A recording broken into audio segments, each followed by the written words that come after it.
Hello beta ji, I hope you are doing absolutely fine. Even I'm doing absolutely fine and I hope you have started your preparations for September 25 attempt. आज करेंगे, कल करेंगे, Monday से करेंगे, first से करेंगे, result के बाद करेंगे. Stop it and start studying.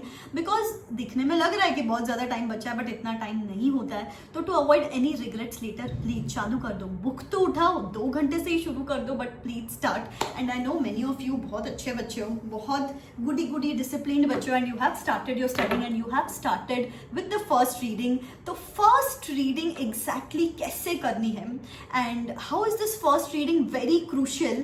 Because ये जो फर्स्ट रीडिंग है ना, ये आपका रिजल्ट डिसाइड करती है. तो ध्यान में रखो, you know the 20% students who are going to pass and 80% students जो फेल होने वाले हैं, इन दोनों में डिफरेंस क्या होता है? द मैक्सिमम डिफरेंस जो है वो फर्स्ट रीडिंग के टाइम सेटअप होता है. तो फर्स्ट रीडिंग में काफ़ी सारे बच्चे काफ़ी सारी गलतियां करते हैं क्योंकि उनको पता ही नहीं है कि सीए के एग्जाम्स के लिए पढ़ा कैसे जाता है, कैसे स्मार्ट स्टडीज की जाती है. सो दैट वो जब अगस्त मंथ आएगा आप रिवाइज करो, रीस्टार्ट ना करो. आई वुड रिपीट दैट, जब अगस्त मंथ आएगा तब अपने को रिवाइज करनी है चीज़ें, रीस्टार्ट नहीं करनी है चीज़ें. नहीं तो अपने को अगस्त मंथ में लगता है कि काश ऐसे पढ़ाई की होती, काश वैसे पढ़ाई की होती. तो प्लीज ये मिस्टेक्स अवॉइड करने के लिए ये वीडियो बना रही हूँ. बिकॉज मैं 6-7 साल से स्टूडेंट्स को मेंटोर कर रही हूँ, दिन भर बच्चों के साथ ही फोन्स पे लगी हुई रहती हूँ, इसलिए मुझे पता है कि आप क्या गलतियां करते हो. तो please take a note of these mistakes. छोटा सा वीडियो है लेकिन बहुत ही इंपैक्टफुल और क्रूशियल वीडियो है, so that you clear your September 25 examinations in the first attempt itself.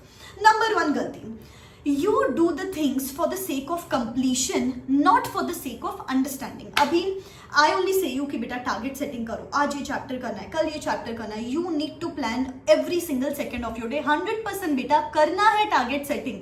लेकिन ये टारगेट सेटिंग के चक्कर में काफी बार क्या होता है पता है कि we achieve the targets to just give a tick mark before that target कि चलो ये टारगेट अचीव हो गया, मैंने सोचा था सेकेंड को ये करना है, थर्ड को ये करना है, खत्म ma'am, done, I have achieved all my targets. लेकिन इसके पीछे क्या होता है?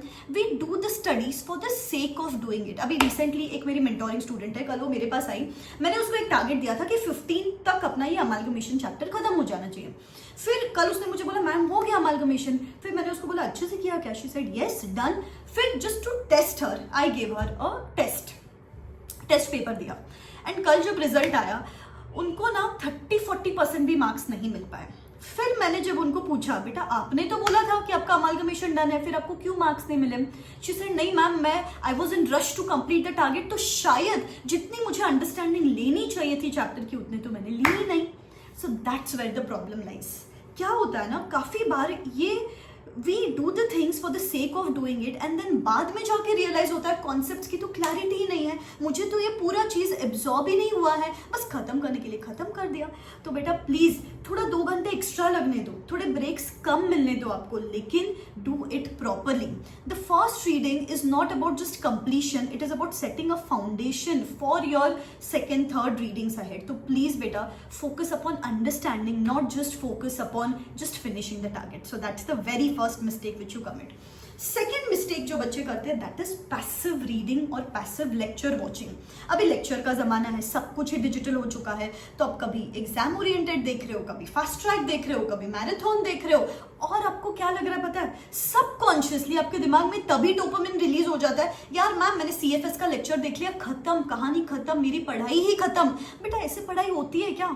आप सीए का एग्जाम्स दे रहे हो, रिटन एग्जाम देना है आपको, तो बस क्या लेक्चर सुन के एग्जाम देने जा सकते हो? 100% नॉट. और यहाँ पे गलती होती है. आप लोग में से कोई भी ये गलतियां करते हो ना तो मुझे कमेंट सेक्शन में कमेंट करके जरूर बताओ. और ये जो पूरे पॉइंटर्स में बताने वाली हूँ ना, इसकी एक सेपरेट चेकलिस्ट मैंने बनाई है पीडीएफ फॉर्मेट. ये पीडीएफ मेरे टेलीग्राम हैंडल पे डाल दूंगी, टेलीग्राम हैंडल का लिंक नीचे डिस्क्रिप्शन बॉक्स में दे देती हूँ, सो दैट पढ़ाई करने के पहले आपको पता रहे कि चलो this is the checklist which ma'am had said which I have to follow before doing my first reading. तो बेटा पैसिव रीडिंग नहीं करने की, जस्ट लेक्चर देख लिया, जस्ट चैप्टर पढ़ लिया और मेरा हो गया. लो वो pen and paper, practice it. You know थोड़ा आपके मेमोरी मसल को थोड़ा सा स्ट्रगल दो, थोड़ा सा प्रैक्टिस करोगे तब का जाके मेमोरी में रिटेन रहेगा and you will get used to solving the paper properly. तो प्लीज पैसिव रीडिंग नहीं करें. That's the second important mistake and crucial mistake which you have to avoid. The third, do it later mistake. अभी इतने सारे बच्चे, अभी 30% MCQs है, हर paper में 30% एमसीक्यूज है. तो I have heard this 99% of the students है मैम MCQs क्या करना है, देख लेंगे, बाद में कर लेंगे, हो जाएगा. And you know maximum times students fail because they are not getting good marks in MCQs. और एक गलती यहाँ पे होती है कि जो बड़े चैप्टर्स है वो अपन अवॉइड करते हैं, यार ये बाद में कर लेंगे, ये अगली रीडिंग के टाइम कर लेंगे, ये अकाउंटिंग स्टैंडर्ड्स बाद में कर लेंगे, और इस वजह से जो हाई अर्निंग चैप्टर्स है वो अपन नहीं करते. तो avoid these, do it letter things so that बाद में जाके आपको रिग्रेट ना हो कि यार काश ये पहले किया होता तो अभी थोड़ा सा कम टाइम लगता सेकेंड रीडिंग के टाइम पे. तो avoid these do it letter things, very important. The fourth mistake which you commit is, पढ़ाई तो कर ली लेकिन उसका समरी नोट ही नहीं बनाया. बेटा एक चीज़ ध्यान में रखो, सीए का सिलेबस है, बहुत वास्ट सिलेबस है. अगर आपने अभी कुछ भी फिल्ट्रेशन नहीं किया, क्वेश्चंस का मार्किंग नहीं किया, फॉर्मूला बुक नहीं बनाया, विजुअल चार्ट्स नहीं बनाए, अरे आप नहीं बनाओ यार, आजकल तो फैकल्टीज खुद ही दे देते हैं चार्ट्स, कीप इट हैंडी. लेकिन अगर आपने क्वेश्चंस का मार्किंग भी नहीं किया, कॉन्सेप्ट्स को हाईलाइट नहीं किया, तो क्या होता है पता है, काफी बार आपको फर्स्ट रीडिंग में जितना टाइम लगता है ना उतना ही टाइम सेकेंड रीडिंग में लगता है, क्योंकि आपके पास कुछ फिल्टर्ड वर्जन ही नहीं है चीजों का. एंड जब रिवाइज करना है, पेपर सॉल्व करना है, तब अपन वापस फ्रॉम स्क्रैच पूरा शुरू करते हैं. तो इट इज वेरी इंपॉर्टेंट कि keep your summary notes handy, very very very important. ठीक है. And the last step is, बेटा the most crucial thing as a CA student is you need to revise frequently. अगर मैं आपको बोलूं कि बेटा जो आपने 1 जून को जो चीज़ की थी, आज अगर मैं आपको वो चीज़ पूछूं तो आपको नहीं याद आएगी. क्यों याद नहीं आएगी? क्योंकि रिवाइज ही नहीं किया. आप नहीं, मैं भी अगर ये चीज़ करूं मुझे भी याद नहीं रहेगा, उतना ही रिटेंशन है अपना. तो इसीलिए आपको ना रेगुलर बेसिस 1 से 2 घंटा रिजर्व रखना है फॉर रिविजन्स, कि मैंने कल क्या पढ़ाई की थी, परसों क्या पढ़ाई की थी. तो डेली रिविजन्स के लिए 1 घंटा, सुबह सुबह उठने के बाद आज की पढ़ाई शुरू करने के पहले 1 घंटा revision, and Sunday to Sunday revision के लिए रिजर्व रखो. तब कहा जाके ये वास्ट सीए का सिलेबस आपके दिमाग में रिटेन रहेगा for long spans of time. ठीक है. तो छोटी गलतियां, लेकिन they are going to award you heavily अगर आपने मिस्टेक्स अवॉइड की तो. एंड 100% इस बार एग्जामिनेशन पास कर लोगे. बस प्रॉपरली पढ़ो और स्मार्ट तरीके से पढ़ो. अगर आप कोई भी प्रॉब्लम्स फेस कर रहे हो बेटा, तो मेरा personalised full fledged mentorship programme begin हो चुका है, जहाँ पे there are no hired people here. मैं पर्सनली आपको कॉल करती हूँ, मैं पर्सनली आपसे फॉलोअप कॉल्स लेती हूँ कि बेटा जो मैंने टारगेट्स दिए वो अचीव हुए कि नहीं हुए. कभी डांट लगा देती हूँ, कभी मम्मी जैसे सुनती हूँ, कभी दीदी जैसे इमोशनली कनेक्ट करती हूँ. तो I am the single point of contact. मेरा पर्सनल आपको व्हाट्सएप नंबर मिलता है, टेस्ट सीरीज मिलते हैं जो मैं आपके शेड्यूल के हिसाब से आपके लिए शेड्यूल करती हूँ.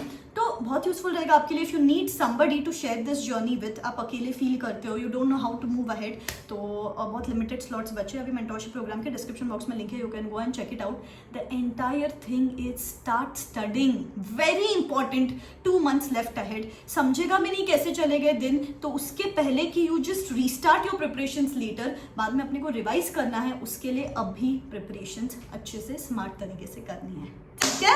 ऐसे ही बहुत सारे वीडियोस चैनल पे आते रहेंगे, तो चैनल को सब्सक्राइब करके रखना, बेल आइकॉन हिट करके रखना. I will see you super soon. Wish you all the very best. Bye bye. And हाँ, अगर आप कोई स्पेसिफिक प्रॉब्लम्स फेस कर रहे हो तो उसके बारे में भी मुझे कमेंट सेक्शन में कमेंट करके बताओ, so that I will make a video on the same as well. ठीक है. Bye bye. Take care.